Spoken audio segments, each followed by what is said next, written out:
Welcome to episode 378 of the AM/PM podcast. This week, my guest is Robert Gomez.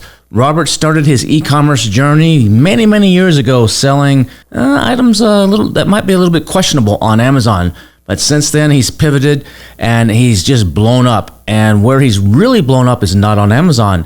It's in retail. That's right. He's crushing it in the retail stores of Walmart.com. He's in almost every store across the country. In this episode, he's going to be talking about how he did that and what a huge difference it's made for his business and how you should be thinking about that too. You're going to learn quite a bit. In the meantime, enjoy this episode with Mr. Gomez. Welcome to the AM/PM podcast. Welcome to the AM/PM podcast, where we explore opportunities in e-commerce. We dream big and we discover what's working right now. Plus, this is the podcast where money never sleeps, working around the clock in the AM and the PM. Are you ready for today's episode? I said, are you ready? Let's do this. Here's your host, Kevin King. Kevin King.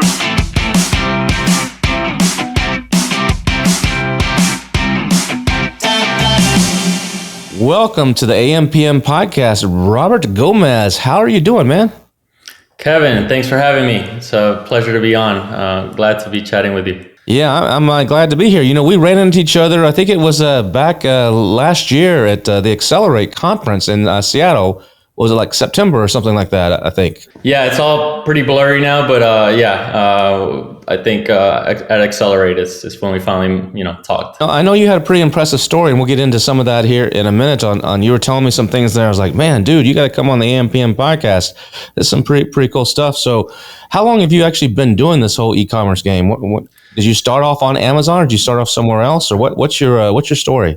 Yeah, so if we take just a step back, I guess it goes way back to 2012. I was at the time in college and made the stupid mistake of kind of launching prohibited items, sort of like sourcing from China, a brand that wasn't necessarily mine, of course, and so that got me in trouble there for a little while with Amazon. And so you're going like DHgate or one of those websites? DHgate, I think it was called like TVC Mall. Yeah. You can buy like, this is like some beauty product and it looks very similar, has a very similar name, or even in some cases the same name.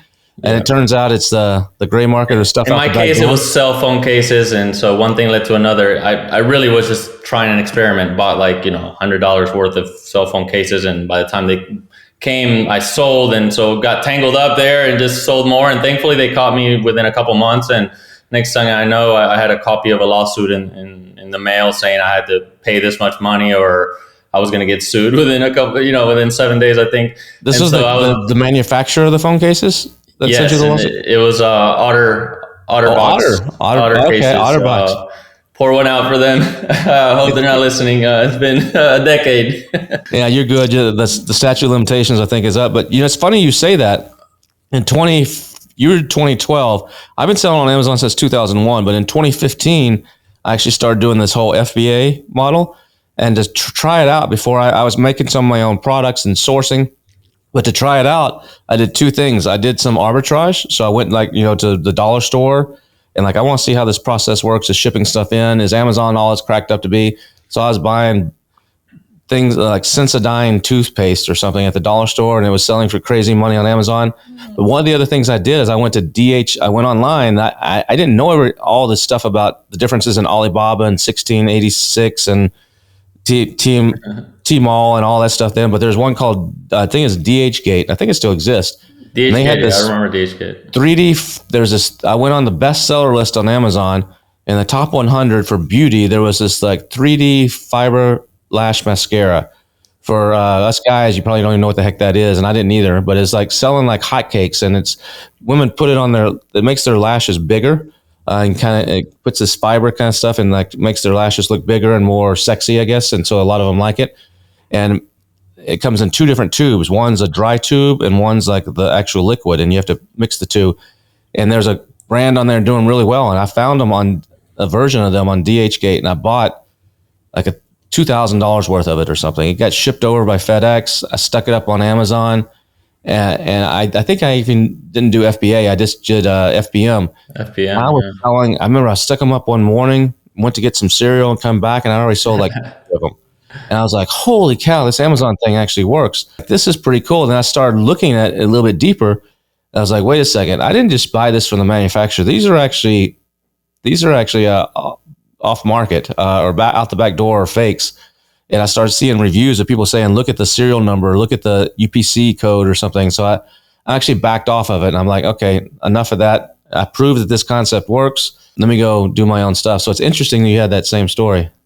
Yeah, I didn't put two and two together of a private label, build a brand and that kind of thing until, of course, I was suspended and spent years after that sort of trying to create an account, the legit way, and then just really, starting from scratch. And so many years kind of went by, and that was 2016 when I kind of picked back up on it. Because at the time, I still had a corporate job till many years after that still and all that. So that's what led me back, but I never gave up. I really thought, like this is it. I really understood e-commerce and this whole thing, fairly well. I just really, learned my lesson there. But hey, better late than never, which was still proved to be a bit early. So in the very beginning, how did you find out about Amazon? In 2012, did you see somebody online take a class or see something on YouTube or something come across your Facebook or something? It was like I started on eBay and it was like selling, 5, 10, but I can't remember how exactly found about Amazon, but it was like one of those things. It went from eBay to quickly on Amazon. And then so like I remember putting it on Amazon and it's like, whoa, like sold 15, like without even trying, like, wow, what is going on? And so I maxed out my credit card so bad, like at some point, like, yeah, we can go into that, but yeah, terrible, like decisions back early on. But yeah, that was my start. So you were up for a little while, and then for 4 years, your account got suspended by Amazon, and you got a cease and desist from from OtterBox, and so you just like, oh crap, just quit. And then what did you do those next 4 years? Just go back to your corporate job, or were you looking for something else to actually sell on there?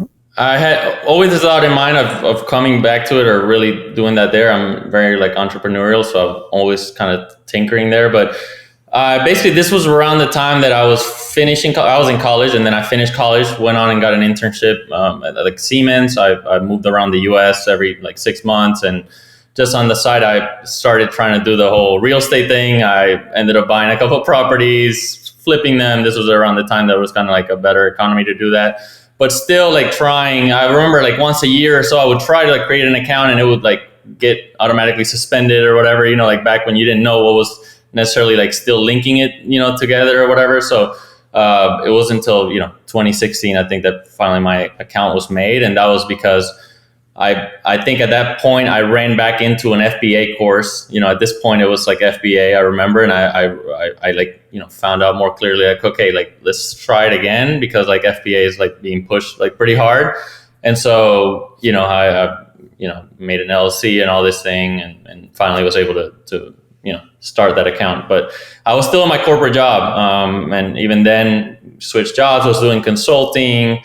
And so like even, doing consulting, my main customer was Facebook. So I would be on site at Facebook headquarters, sort of like doing, I'm in finance, but still launching this Amazon thing on the side. Like, I was so passionate about it. Anybody that would talk to me about it, I would talk to them about it. Like I almost didn't care about the corporate job. It was just, a means to obviously get through, finance the thing. And then obviously, sort of like as a backup, but like it wasn't necessarily about the backup. It was more like building up both things, like, my credibility in both ways. So what was it about Amazon that really lured you in? What was it that made it so glamorous or sexy or got you so motivated that I don't really want to do this Siemens stuff for Facebook? I'd rather be doing this. Is it the freedom of it? Was it the freedom of it? Yeah, absolutely. I had this thought in my mind. It was not a matter of like if or like, it was just when I would be like fully, full time into doing something that I entrepreneur, like I started even way before then selling websites and like with Photoshop tutorial, like forums and like just all these things when I was like 10, 12, 13. And so like all that led to one thing, led to another. Like those weren't real business ventures. And it wasn't until I went into the corporate world, also saw how things were done at a big, at the corporate level, right? Like team structures, sort of like bigger vision. And so I always knew that, like whatever sort of venture I went into next, or whatever kind of business, in this case, it was Amazon, because it just fit the lifestyle I wanted, right? Like that pitch that they always had, right? You can literally manage your business from anywhere in the world. Basically, you don't have a boss, et cetera, but like, those things are exaggerated a bit, but like that's truly what attracted me to it. And I always wanted to do it at the scale that was like a company, out of it. I didn't want this to be sort of like a side, not that there's anything wrong with it. I didn't want like a side sort of gig, like Etsy shop, something like that. Like it was like, I'm going to try to do it big or not at all, So that was 2016. How long was it before you were able to quit your corporate job? Did you have some money saved up where you could quit right away, or did you have to keep working the corporate job while you got your Amazon going up? I didn't quit. I quit one time. So I quit my consulting job for like 8 months or so, when I thought I was going to sell my business, the Amazon FBA, when the aggregator stuff was going on, probably 2021. And then I got recruited by Microsoft, and I ended up working there 2 more years.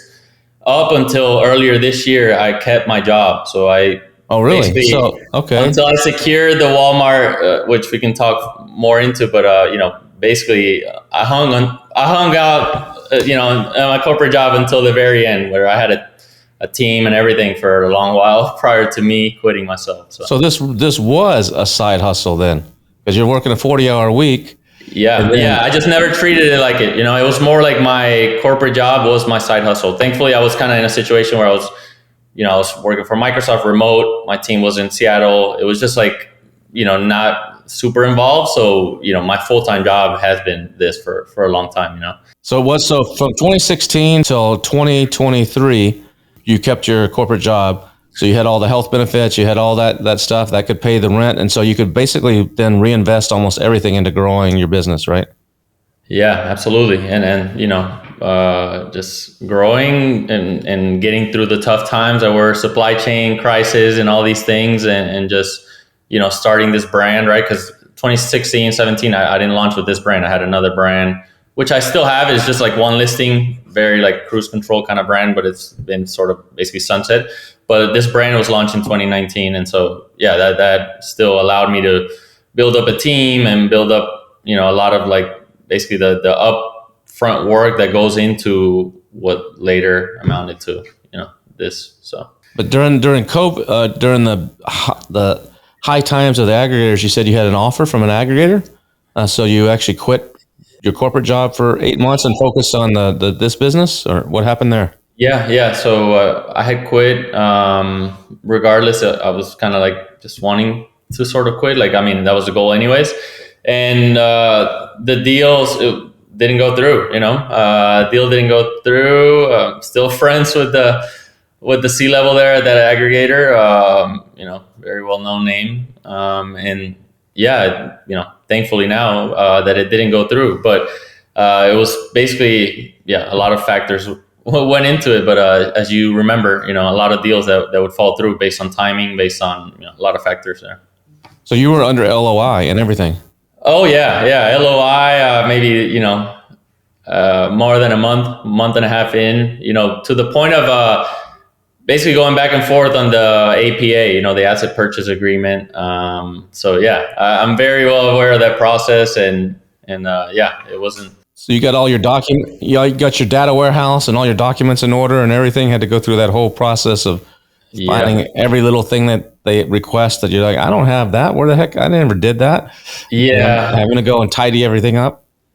Yeah. Thankfully, my background's in, finance, in consulting. So I kind of come from the finance software implementing sort of accounting and all these sort of systems. So it's what I like doing anyways, like just looking at a P&L and sort of looking at numbers and making sure sort of the data flows through and like the landed costs get posted correctly and all that. So they were very impressed. They basically, like I kept hearing, for our size of business, they wouldn't run into a business that was so, advanced. Because at some point in time, I had a job and had no employees, and it was still a 7-figure business. It was just like so automated that it was pretty intense, but that wasn't the goal. The goal was always to kind of grow it and turn it into the next thing.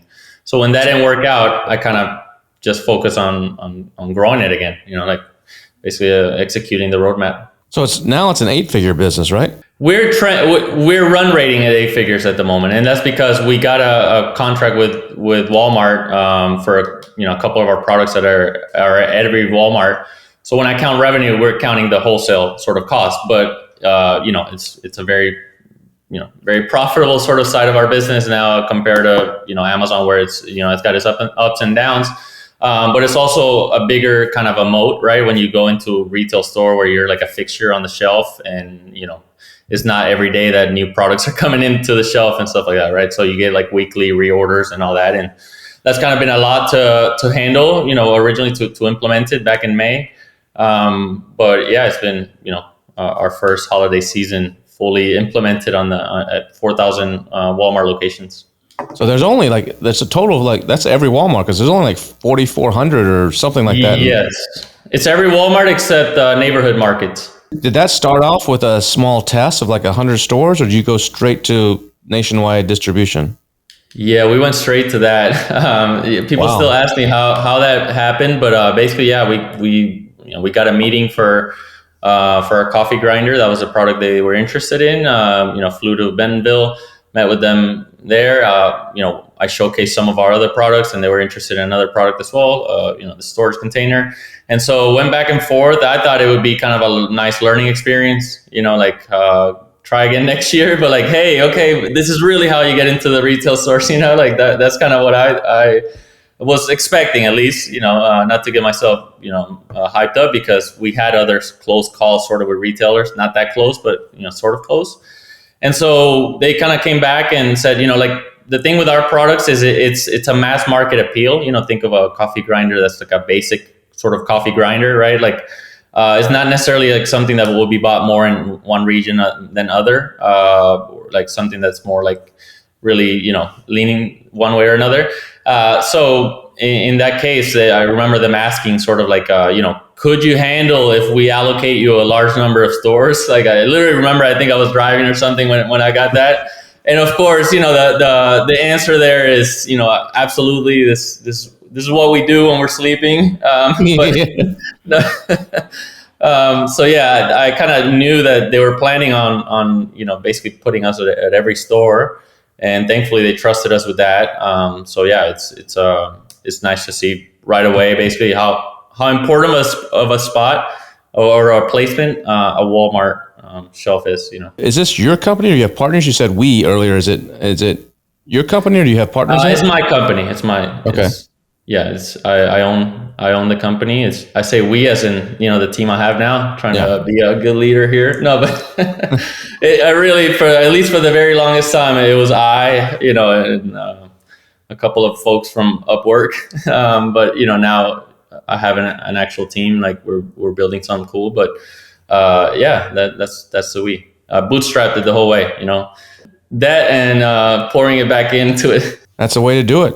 And you had another source of income that covered your living expenses, that you didn't have to worry about that on the side. I think that's a thing that a lot of people, they see this Amazon business as a way to quit their job. They're like, I want to quit working for the man and do my own thing.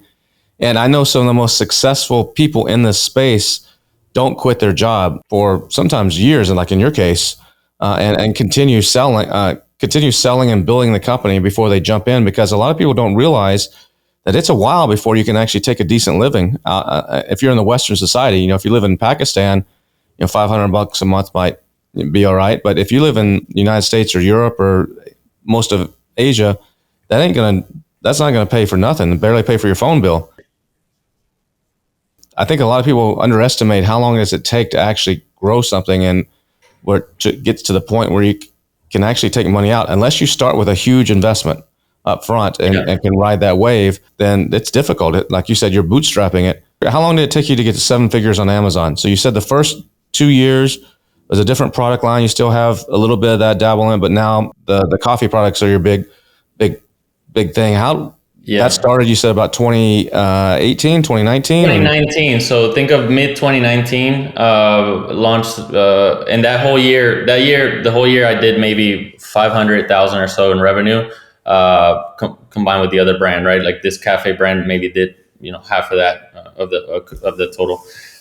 So went from 500,000 there, and then obviously COVID hit. And so, 2020, I did 2 million. So that was kind of the year where I went from that to that, and like at work and everything. And that's like running out of stock every like 2-3 weeks. Like you ship a container in, and it was just like wild times. Like easily could have done twice that year, but the only reason I was able to do that wasn't because of debt or anything. There's no amount of debt at that point that I could have got to buy that much inventory, right? Not paying upfront 30 and 70 or whatever it is, right? Like, if you're a small business like that, just starting off, you can't get like $1 million, right? Like you need about that much, right? Like floating around and stuff to be able to, it's a huge risk. So basically what I did was I had to negotiate really great terms with my supplier, who I had gone to China and met already, like, pre-COVID as part of my MBA. I stayed extra and kind of met a couple suppliers.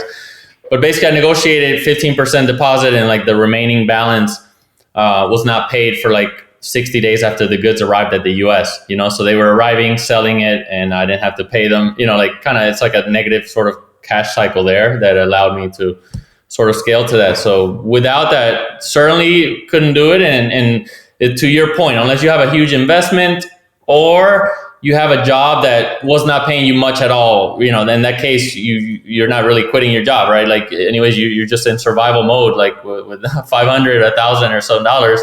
In my case, it became a little harder and harder every time, just getting paid more and more, right? Like if you're getting paid, probably my total comp at Microsoft was, started with a 2, right? Not with a 1. And so like, it's just really hard to quit that with full benefits and, 401k and all these things when you're working not that many hours, right? Like you can hide sort of in a corporate job like that, right? Frankly, but that's sort of not what I wanted, right? And as a company, you're also taking a leap of faith on like investing in a lot of things, right? Leases on warehouses, like building up a team, right? Like if you want an actual company, you're gonna want actual competent folks that are paid full time, and like hopefully you're hiring in advance of like where you want to be. So all those things combined to like me holding out till basically the very last moment that I could.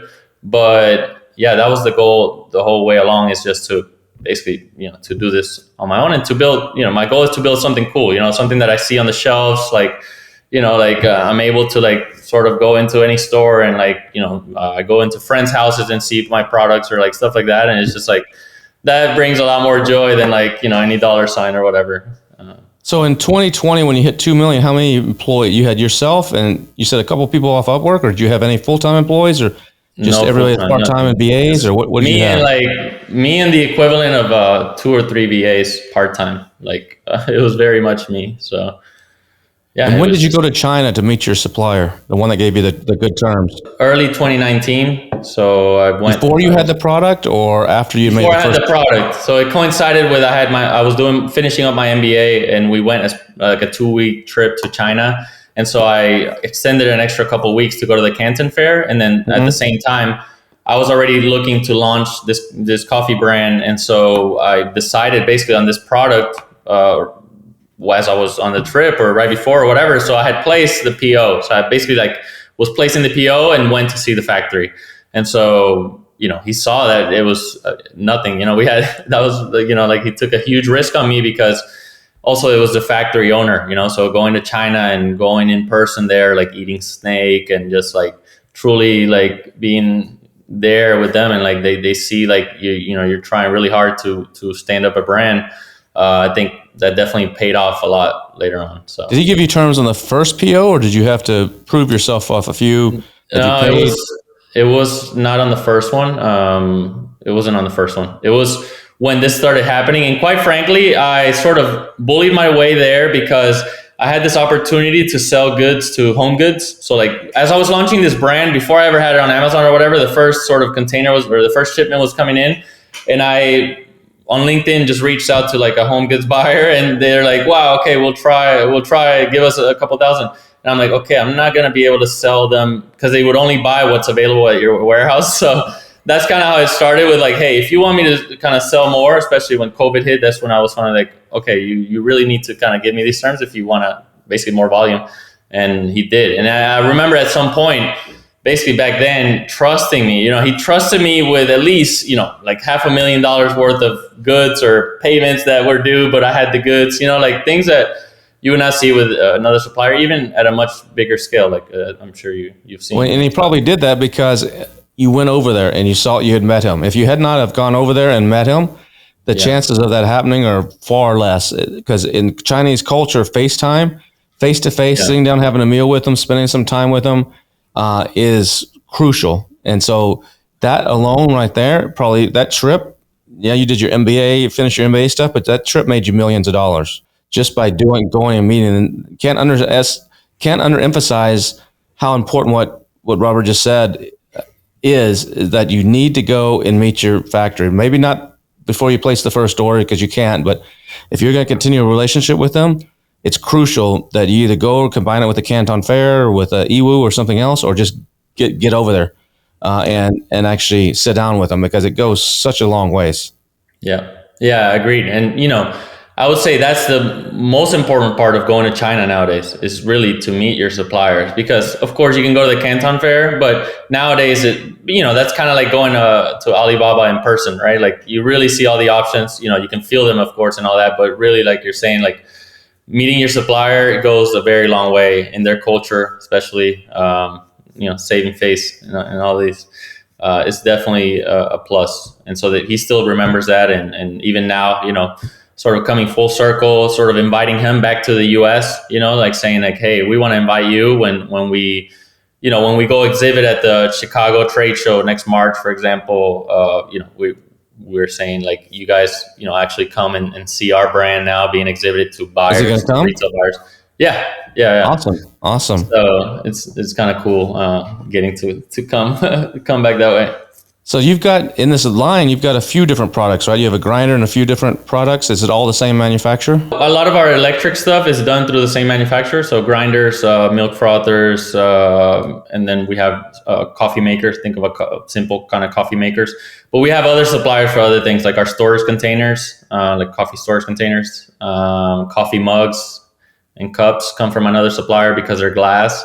So in total, I have about 5 different suppliers for different goods, but the bulk, 80% of our business comes from one supplier, which sounds like a huge risk, but we share that risk back and forth like a hot potato. So what is it? I mean, that's like a pretty competitive niche, coffee grinders. I mean, there's thousands of those. What is it about your product when you message a guy on LinkedIn and say, hey, and he wants it for home goods right away, or at Walmart saying, skip all of our normal process, we're putting you in all 4,000 stores.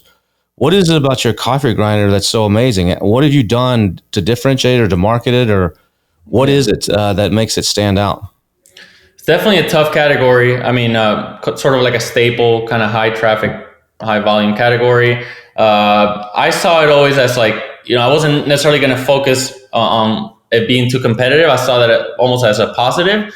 I did see the category sort of being a little stale. There's a lot of like sold by Amazon, which has made it tough, a lot in the past because, of how to compete against them.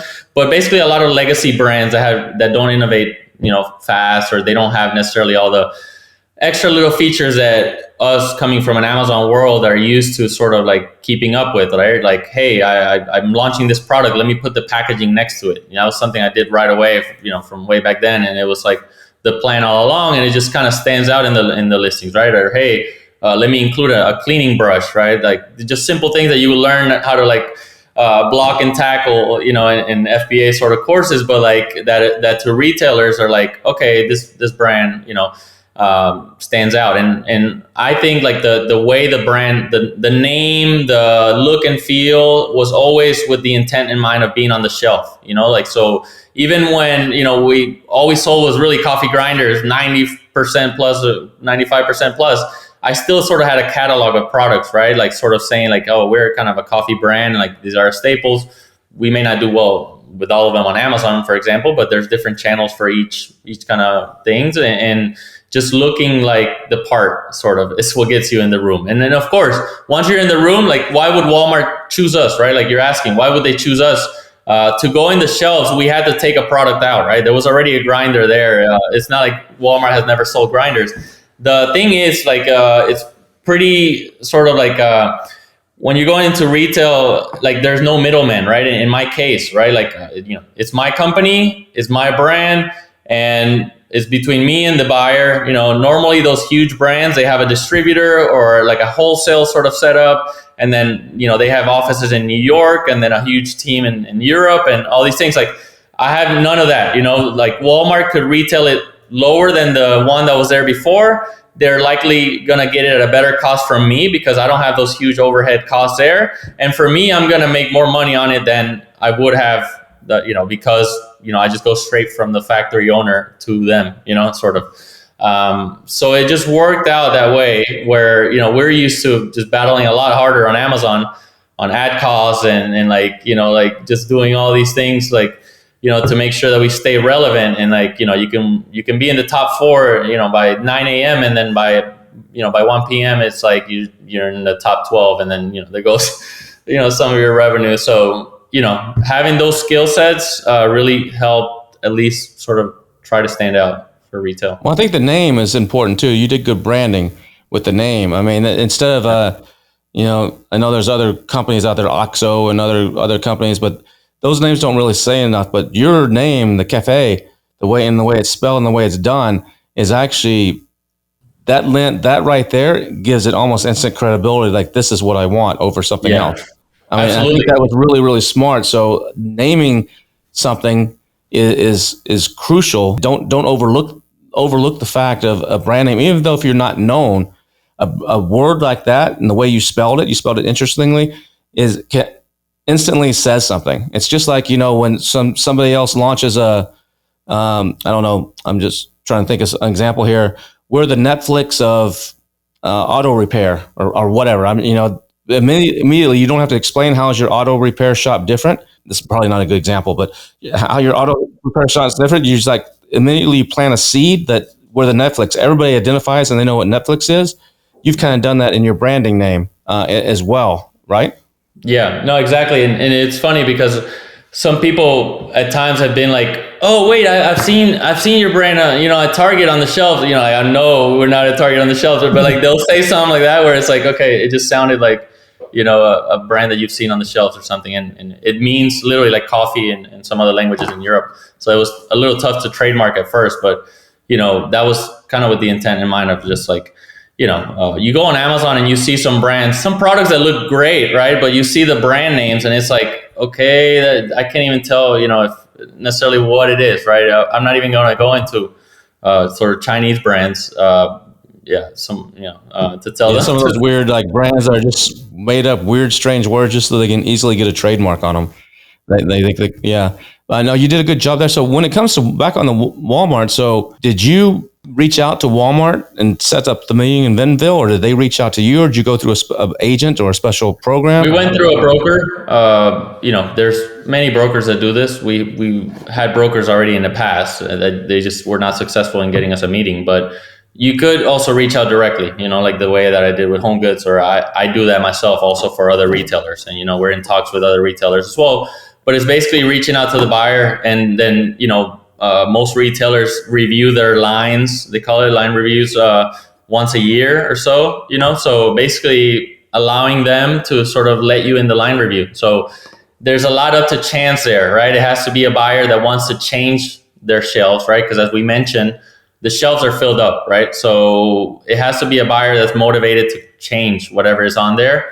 Either just, a new buyer that's coming into and wants to like, spice things up, or, it could be that you're locked out because the buyer is just sort of a lifer and doesn't want to change many things, right? But like, if they invite you, then, it's a matter of proving, presenting why you're better than kind of what's on the shelf, and I went through that process of like, okay, like here's what you have on the shelf and here's how they do on Amazon or Target.com or whatever, and versus us, right? Who has more reviews, who has the lowest BSR, like all these kind of things that I put on a chart, and I just kind of easily presented in front of them and said, like, give us a shot, and, it takes a buyer that also, trusts you with that.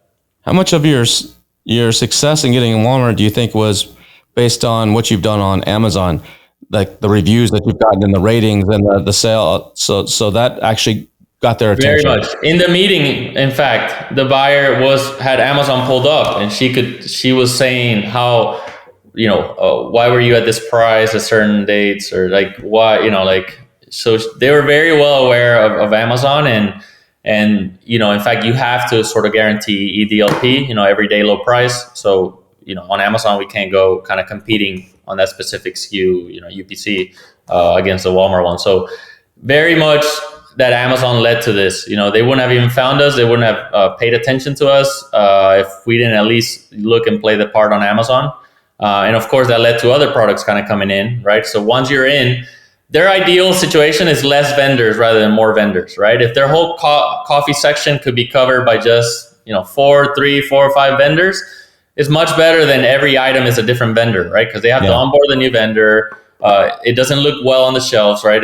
No product looks the same. And so that's kind of our pitch to them. It's just more like, hey, we're not like a one-hit wonder. We have like the key sort of staple items, and they all look great on the shelf, and better cost, better retail to you, all the things above, but like they're also going to look better, and you're going to deal with one vendor, so that's kind of like our approach there, and certainly works. Like we're being listened to a lot more in like grocery stores. So think of a grocery store where in their coffee section is very much that way, where it's all different vendors. You may find a coffee grinder from here, a milk frother from over there, a French press coffee maker from there, and it all looks like just random products on the shelf, right? As opposed to, hey, here's 5 to 6, products in a row that are, like well branded, and like basically all the products you had anyways, just at better prices and better costs. Is Walmart selling you on Walmart.com as a 1P then? Are they? Yes.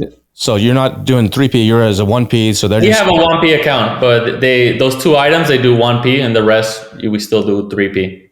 And when they run out of inventory on 1P, it falls back into our 3P. So. And your broker, how does that work? The broker that got you in, does he just take a flat fee? Does he get a cut of every PO, or how does that work?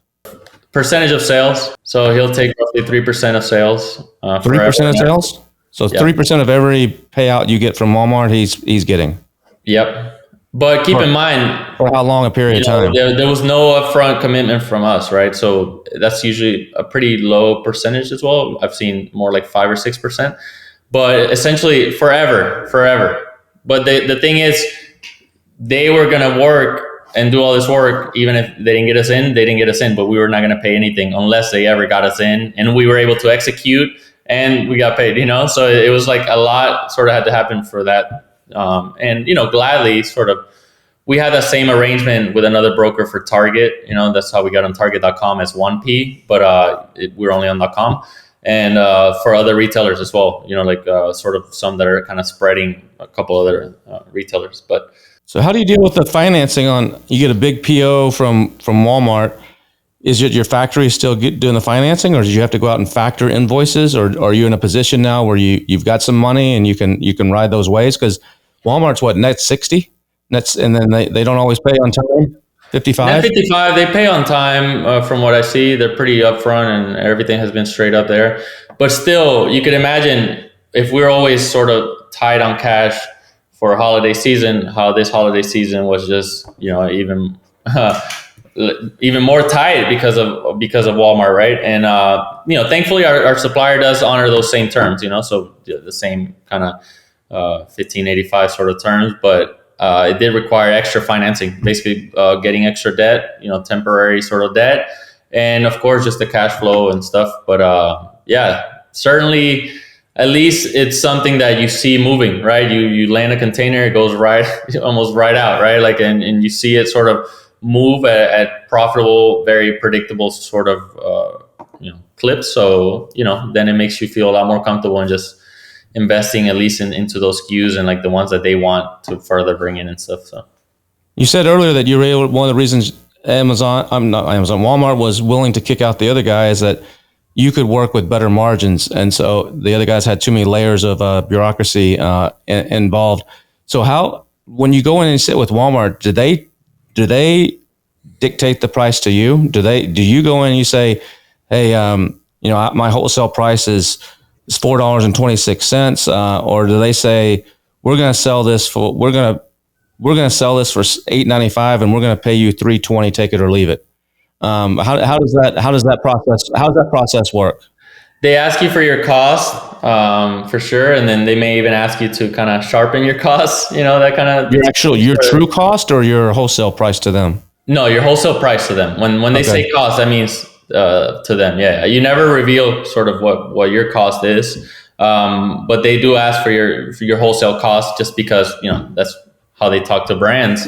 But yeah, it's a tricky thing because you don't want to be so far off that they were expecting some hemisphere and you came in from another hemisphere, right? And at the same time, you kind of don't want to leave money on the table, right? They were willing to take it for this much, but you came in right at that much. So it kind of depends where the conversation or how they started the conversation. I mean, that's just kind of negotiating one-on-one is don't be the first one to talk, but at the same time, if they kind of ask you for costs, you kind of want to go with a little bit of room. You got to keep in mind that you have a broker and you have kind of these things. So we went in, with pretty healthy, what we consider healthy. And, we were asked a couple of times to sort of lower it basically, but it wasn't like we were far off. It was like you're talking about cents and stuff at that point. So thankfully it was that. I would say on the reverse side, so for another product that we're kind of going to Walmart, at some point they came to us and told us at what price they wanted to retail it, which is very different. And it's sort of key piece of info, right? Because if they tell you where they want to retail it, you can reverse engineer your way into what cost to tell them rather than going cost plus on what you got it for, right? So basically, that's something that we did after with another product. It wasn't like, they didn't say, hey, come to us and give us your best cost on this product. It was like, hey, do you have a product like this that we can retail for this? And we said, yes, say no more. Even though you didn't have it, you figure it out. Yeah. So they're not listening. No. It's like the Chinese way. Can you do this? Yes. And then they go back and like figure out how to do it. Yeah, exactly. That's the right answer, for sure. What about there's other fees that a lot of people don't realize too. There's like co-op fees, advertising fees, allowance for returns and stuff. How much of that do you have to factor in when you're building these costs? Yeah, so that those, they'll tell you that in the negotiation, but thankfully in this case it's like a true fixture on the shelf. We didn't have to like commit to advertising or anything like that for them to like give us that spot. It's basically on the shelf as part of their modular, and there is a very small return and allowance fees, which is like very low, like less than 2%, when we're used to, like a return allowance of like much higher than that on Amazon, right? Certainly nowadays. So it was kind of like that, like less than 2% for return allowances and like 1% for basically for them to come pick up the goods at your warehouse, which is gladly do it, like because they schedule shipments, send the trucks and all these things. And all you do is have the pallets ready every week, and a truck will show up, and they'll take it. And oh, really? Paid, okay.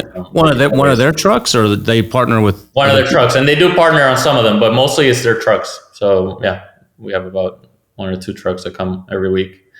Oh, that's cool. And they just charge 1% of the PO for that? 1%. It's amazing. Yeah. And you don't have to like call, schedule an LTL or do all these things, sent to Amazon, right? Like it's really like you package it, label it, palletize it, and it's just there, and they come, pick it up. So where's your warehouse? Is your warehouse in the Atlanta area, or where's your? Yeah. So they don't care that they don't tell you, we need you to have a pickup in California and a pickup here. Like Amazon has you split to 3 different warehouses. They just come and get it in nearby Atlanta, and they take it from there and put it through their distribution system and get it where it needs to go. Yeah, because every week we ship out to 42 different distribution centers, but they actually come pick it up together. So they take it actually to a consolidation center, and from there they split up the 42 pallets and send them to their distribution centers, who sends them to the stores or whatever. But yeah, basically we ship every week to all their distribution centers, which is like 42. But it's amazing the way they just come pick it up in pallets, and that's it. Don't need to arrange for that. So it makes the transaction and just the relationship there so much easier, right? Like you focus on like, other parts of the business rather than like the just scaling that. It took like getting a PhD, like just to be able to like apply the labels correctly and like all these things. And quite frankly, that's why I hadn't even quit my job, because I was still like nervous leading up to it. We were supposed to deliver, like I think like 75,000 units or something like next week or something. And I didn't know how to label them necessarily, because they gave you about 3 or 4 days that you have to like label everything and send it out. So I'm still thinking, who knows? I'm going to send these 75,000 units. A truck is going to come pick them up, but they're going to be lost somewhere in the Walmart network world, and they're not going to make it to the stores, And of course, that's not what happened. But like, they were literally like, we didn't label them correctly. They didn't apply fees and stuff like that. But like, there were parts where it took a while, like the way we automate labels now and all that. Like, it was just coming at like a fire hose. Like, I couldn't drink from it fast enough, and it was just like, we did what we could, but now we got it down pat. A lot of people don't realize, like when you're dealing with these big wholesalers, that the labels have to be in a certain spot on the box, like a 1/4 inch off the bottom left, or whatever, 1/4 inch off the bottom, and facing this way. And there's all these rules, and a lot of them will penalize you. They'll take deductions if you put it in the wrong place. There's certain retailers that are known more for that. Like, they take almost advantage of the vendors in that way. Walmart like really makes it known like what they want, like the standards and all that. They give you all these booklets. So, like, it's a matter of like really sort of like going through it, and your carton has to be a certain way, certain markings, like your box, you have to have certificates, like all these things I had to go on like at such a timeline for us to hit that go live of May. So when it comes to, let's look at a little bit of math here. So how much do you sell this item for? What's the retail price for, like, say, the grinder? We retail at $24.99. It's like the MSRP. And so at any time on Amazon, it's anywhere from 20 to 25, in that range. Okay, so if let's call it $20. It's $20 on Amazon. Yep. Amazon's taking 15%, so they're taking $3 off of it. Yep. And then they're taking the fulfillment cost, which I don't know how much this is. $5.80 or $5.60, or it's in the fives. So roughly $9 right there. So now you're down to $11 left over. What's your landing cost roughly?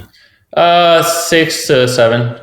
So $7 landing cost. So for every one you sell on Amazon without PPC, without storage fees, without any of the other fees, it's roughly a $4 in this example. I mean, this is not exact stuff, but this example, it's $4.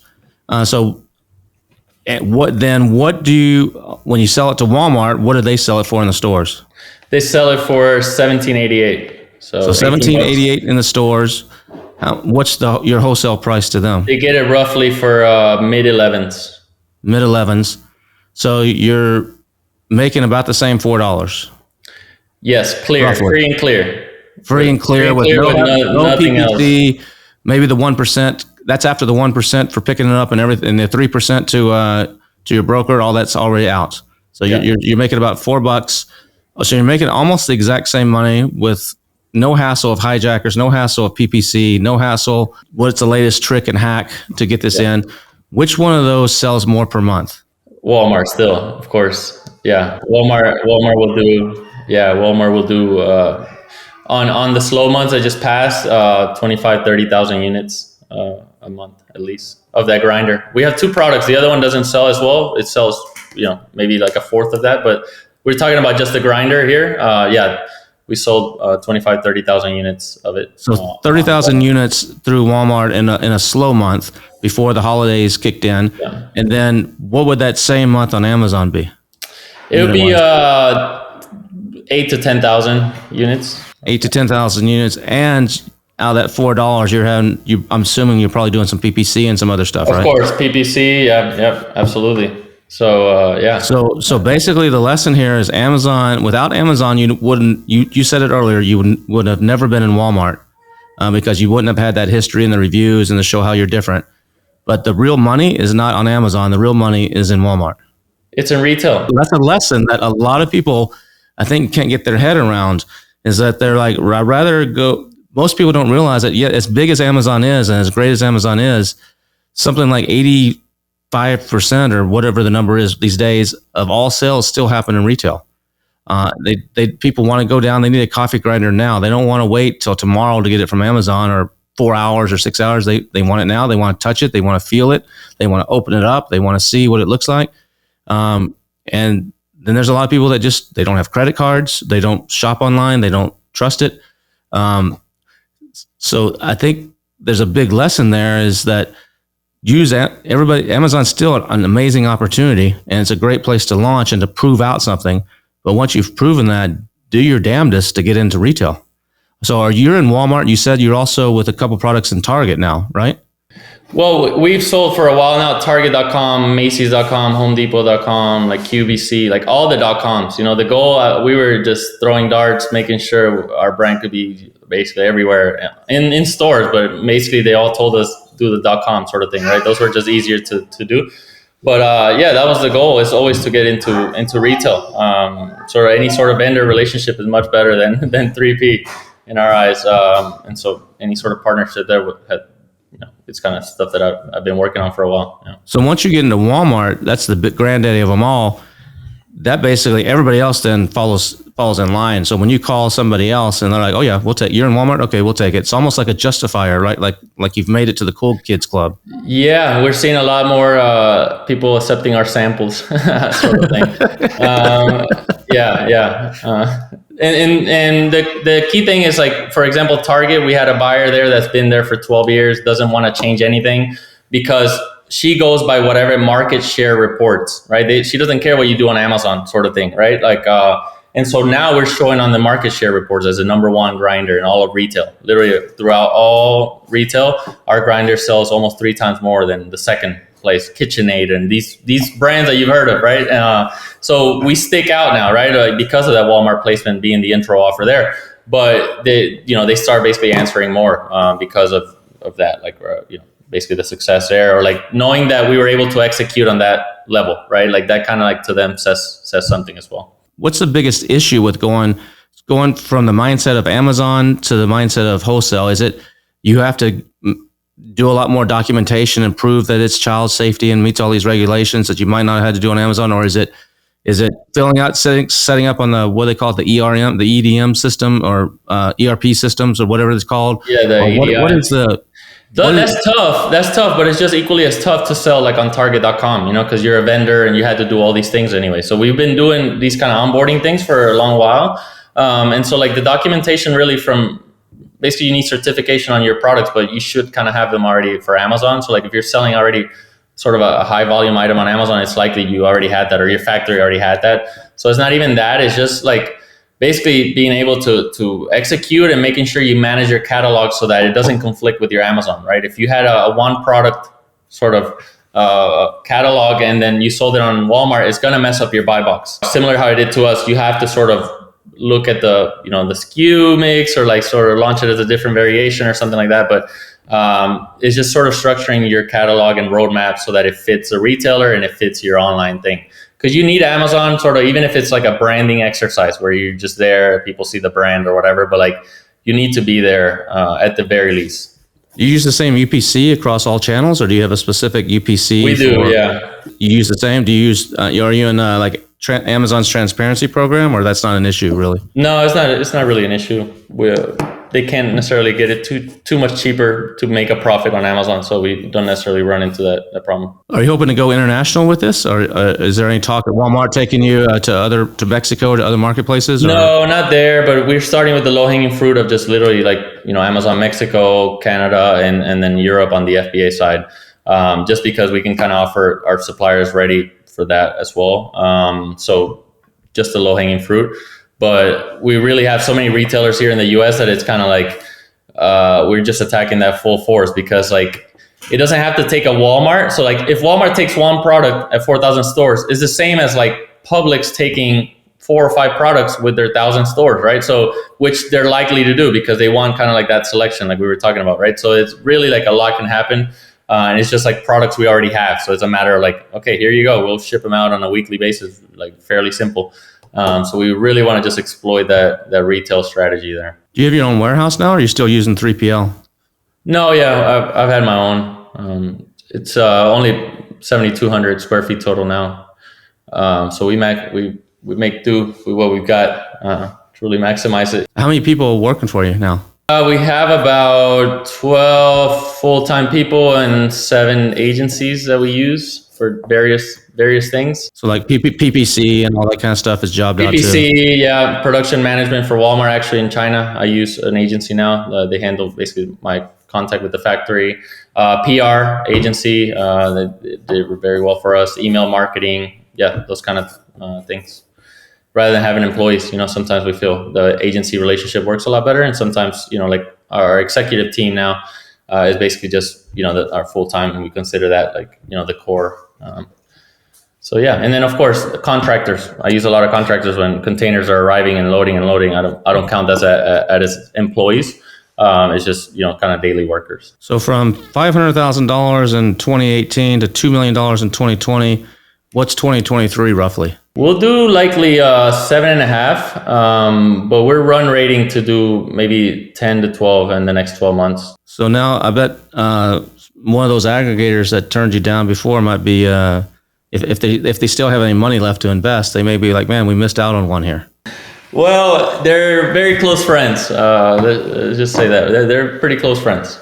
We still keep in touch and everything. So are you looking to sell then at some point? Are you building this to sell, or are you just enjoying running it for a while and see where it goes, or do you hope to take some money off the table? I don't look to sell to the same kind of buyer that would have bought in 2021. Let's just say that. But it is the type of business that you got to get to profitability, and like we're profitable, so that's great. You just want to be profitable and see what happens because you have a lot more leverage.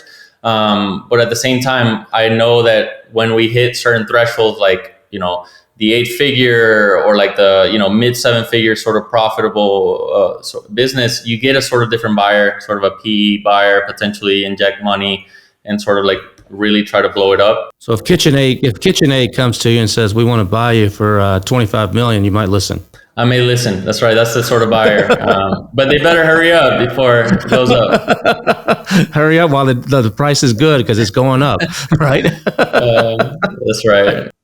Cool, man. Well, Robert, it's been a pleasure speaking with you, and thanks for sharing your journey, your story here. Hopefully, it's inspired some people that they need to wake up and take another look at retail and see what they can do there, because there's tremendous opportunity in that space. Absolutely.